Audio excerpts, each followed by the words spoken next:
നമ്മൾ എവിടെയൊക്കെ താമസിച്ചാലും യാത്ര പോയാലും തിരിച്ച് നമ്മുടെ സ്വന്തം നാടായ കേരളത്തിലേക്ക് പോകുമ്പോൾ നമുക്ക് എല്ലാവർക്കും കിട്ടുന്ന ഒരു സന്തോഷമുണ്ട് അല്ലേ?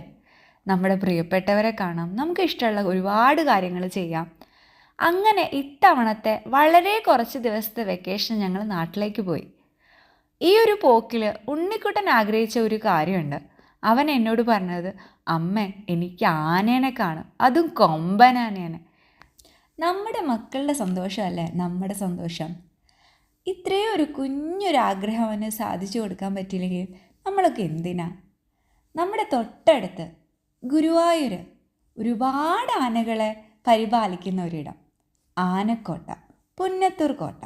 ഇത്രയും വലിയൊരു ആനക്കോട്ട നമ്മുടെ തൊട്ടടുത്തുണ്ടാകുമ്പോൾ ഉണ്ണിക്കുട്ടൻ്റെ ഈ ഒരു ആഗ്രഹം ഞാനെങ്ങനെയാണ് സാധിച്ചു കൊടുക്കാണ്ടിരിക്കുക? അങ്ങനെ ഞാനും ഉണ്ണിക്കുട്ടനും അച്ഛനും കൂടിയിട്ട് ആനക്കോട്ട കാണാൻ ഞങ്ങൾ പോയി. അങ്ങനെ അവിടെ വെച്ച് ഉണ്ണിക്കുട്ടൻ ആദ്യമായിട്ട് ആനകൾ മണ്ണ് വാരി കളിക്കുന്നതും കുളിക്കുന്നതും പനമ്പട്ട തിന്നുന്നതും ഒക്കെ കണ്ടു. അവന് ഒരുപാട് സന്തോഷമായി. അപ്പോൾ നിങ്ങളുടെ കുഞ്ഞു മക്കളും എൻ്റെ ഉണ്ണിയെ പോലെ ആനകളെ ഇഷ്ടപ്പെടുന്നവരാണെങ്കിൽ എന്തായാലും ആനക്കോട്ടയിൽ സന്ദർശിക്കുക. അവരുടെ സന്തോഷമല്ലേ നമ്മുടെ സന്തോഷം.